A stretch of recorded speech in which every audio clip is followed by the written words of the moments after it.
When people mention Gordon Greenidge, there's one moment that almost instantly comes to mind, a moment that still feels nearly impossible even today.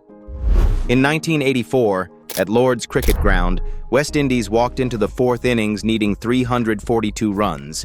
At the time, that kind of chase wasn't just difficult, it was something most teams wouldn't even dare to imagine. But then Greenidge stepped out and simply refused to leave. 214 runs not out, a 287-run partnership with Larry Gomes, and a victory that came with stunning authority by 9 wickets. That wasn't just an innings, it was a statement that he belonged among the greatest opening batsmen the game has ever seen.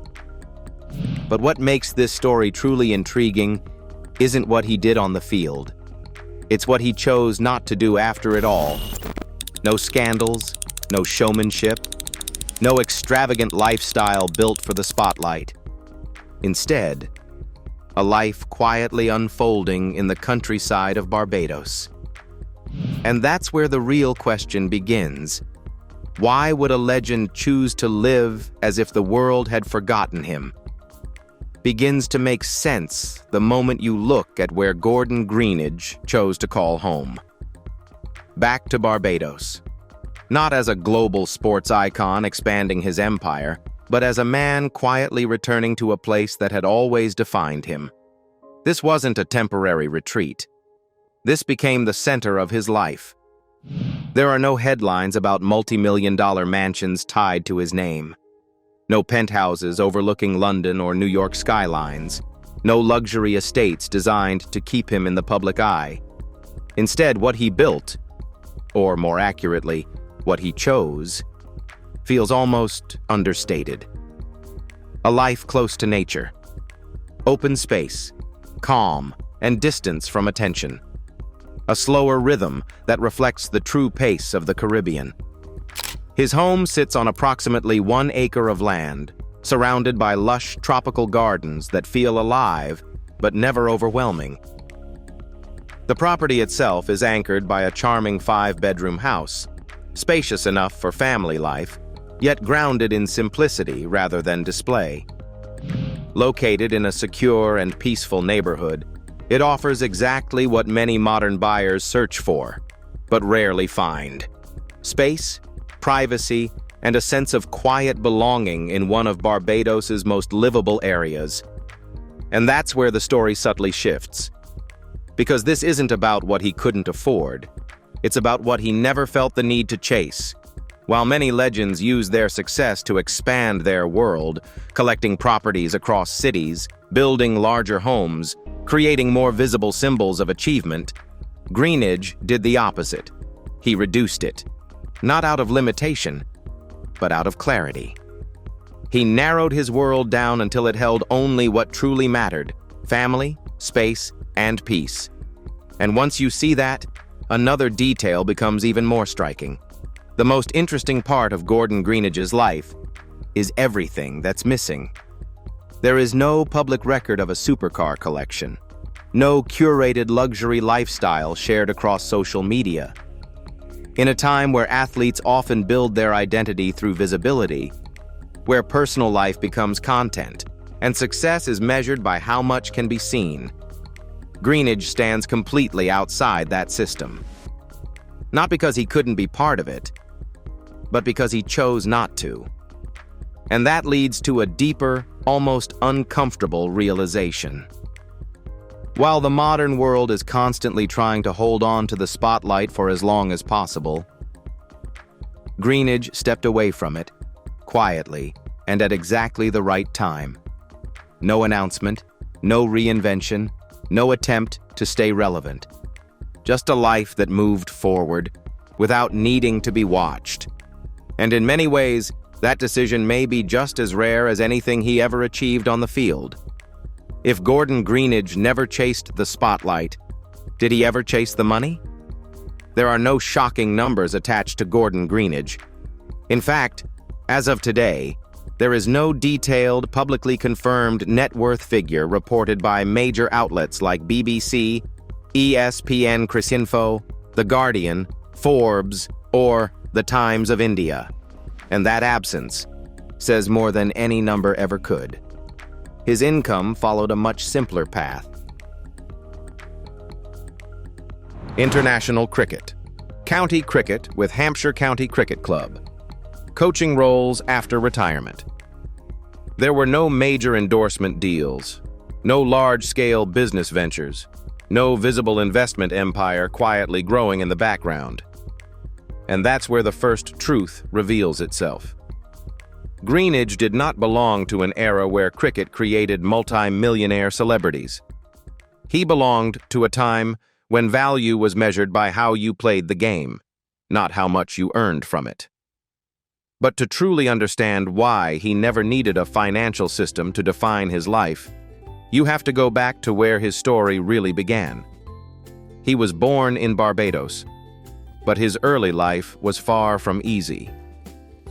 As documented by CricketWeb, he was born in Barbados. It wasn't an easy upbringing.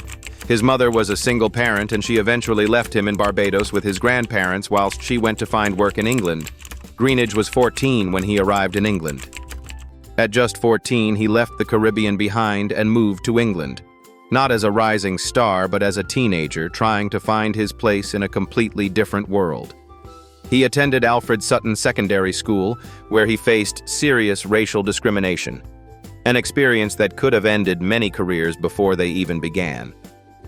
But somehow, it didn't. Instead, he kept playing. Debuted for Berkshire Bantams in 1967, scoring 135 against Wiltshire. Joined Hampshire in 1968 at just 17.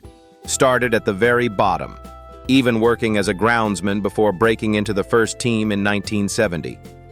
And here's the part most people never realize. He wasn't a natural prodigy. In fact, early in his career, there were doubts. His fielding was questioned. At one point, his contract was nearly at risk. He had to adapt, not just to professional cricket, but to the harsh English conditions that tested technique, patience, and mental strength. What changed everything was his partnership with Barry Richards at Hampshire, an experience he later described as an education and an inspiration. That's where his game was rebuilt. Disciplined, relentless. And from there, everything accelerated. At his peak, Greenidge became one half of one of the greatest opening partnerships in cricket history alongside Desmond Haynes. Together they produced 6,482 runs in Test cricket with 16 century stands. 5,150 runs in OD is at an average of 52.55. They weren't just consistent, they were dominant, and they helped define the golden era of the West Indies cricket team, a team that won back-to-back World Cups in 1975 and 1979 and controlled world cricket through the late 70s and 80s. Individually, his numbers tell the same story. 108 tests, 7,558 runs, average 44.72, 19 centuries. 128 OD is 5,134 runs, 11 centuries. Over 37,000 first-class runs with 92 centuries. But statistics alone don't capture what made him different. For that, you have to go back to 1984. At Lord's, chasing 342 against England, Greenidge delivered what many still consider one of the greatest innings ever played. 214 runs off 242 balls, 29 fours, 2 sixes. He reached his century in just 135 balls, dominating with cut shots, pulls, and drives that completely dismantled the opposition. England collapsed in just 66 overs. West Indies won by 9 wickets. And even alongside Larry Gomes' 92 not out, it was Greenidge's performance that stood above everything, described by many as the finest innings ever seen at Lord's. That same summer, he added another double century, 223 at Old Trafford, completing a historic 5-0 blackwash of England. And years later, in what would become his final test in 1991 at Kensington Oval, he produced one last statement. 226 runs against Australia. After a difficult run of form, with just 150 in his previous 24 innings, he returned with controlled aggression, 34s, hours at the crease, and a performance that has often been described as the last flicker of greatness. And that's when the final truth becomes clear. Gordon Greenidge never played the game to become wealthy. He played to win. And because of that, he never needed to build an image. He never needed to stay in the spotlight. He never needed to prove his worth after retirement. His legacy was already complete. And once you understand that his legacy was already complete, that he had nothing left to prove, the next part of his life starts to make a different kind of sense. Except being forgotten. For Gordon Greenidge, that choice wasn't forced. It wasn't the result of fading relevance or lost opportunity. It was intentional. He lives quietly, appears rarely in the media, carries no scandals, no controversy, no attempt to stay in headlines. And in a world that constantly demands visibility, that kind of silence feels almost unfamiliar. Away from the field, his life has remained just as grounded. He has been married to Patricia Greenidge since the 1970s, a relationship that has stayed largely out of the public eye. The couple has consistently maintained their privacy, often described as people who tend to avoid public attention. Together, they built a family life that mirrors everything else about him, stable, quiet, and intentionally protected from the outside world. They have 2 children. His son, Carl Greenidge, followed a path connected to cricket, not at the highest professional level, but in a way that reflects continuity rather than spotlight. Today, Carl works as a coach at Bancroft School alongside John Lever.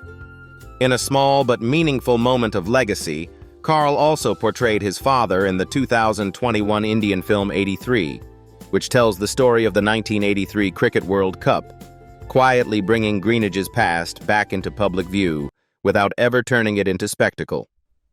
The other child, according to available reports, is believed to have passed away, a deeply personal chapter that has never been publicly explored in detail. And that silence says everything about the way he has chosen to live. But stepping away from attention never meant stepping away from impact. In fact, in many ways, his influence simply moved to places that mattered more. In Barbados, he is the patron of the Gordon Greenidge Primary School in Black Bess, St. Peter, a school that carries his name since 1993. Each year, he actively supports fundraising events, helping develop facilities like libraries and learning centers for local children. In England, his connection to Hampshire County Cricket Club continues through the Hampshire Cricket Foundation. In 2013, he officially opened the Orbit Study Center at the Ageas Bowl, and he regularly participates in charity matches, fundraising golf events, and community initiatives, often alongside teams like Lashing's World 11. His involvement doesn't stop there. He has also supported Chance to Shine, including taking part in the Chance to Dine fundraising event at Lord's, where, in a surprising twist, he even won a charity cooking competition, helping raise funds to support youth development through cricket in the UK. And as recently as July 2025, he participated in a charity event in London organized by Samir Pathak under Cricket Beyond Boundaries, where he auctioned a meal he personally cooked to raise money for young Indian cricketers pursuing education and training opportunities in England. No headlines, no branding, no attempt to turn charity into image, just consistent, quiet contribution. And that's where the final realization begins to settle in. Because while the world often fears disappearing, fears being forgotten, replaced, or left behind, Greenidge seems completely at peace with it. And maybe that's because he doesn't need to. Because in the end, the truth feels simpler than expected. Gordon Greenidge was never forgotten. His records still stand. His innings are still remembered. His place in cricket history is already secure. It's just that he no longer needs the world to look at him every day. And maybe that's the rarest kind of success. If you've followed his career, Or if this is the first time you're discovering his story, we'd love to hear your thoughts. So tell us, does a true legend really need to stay in the spotlight?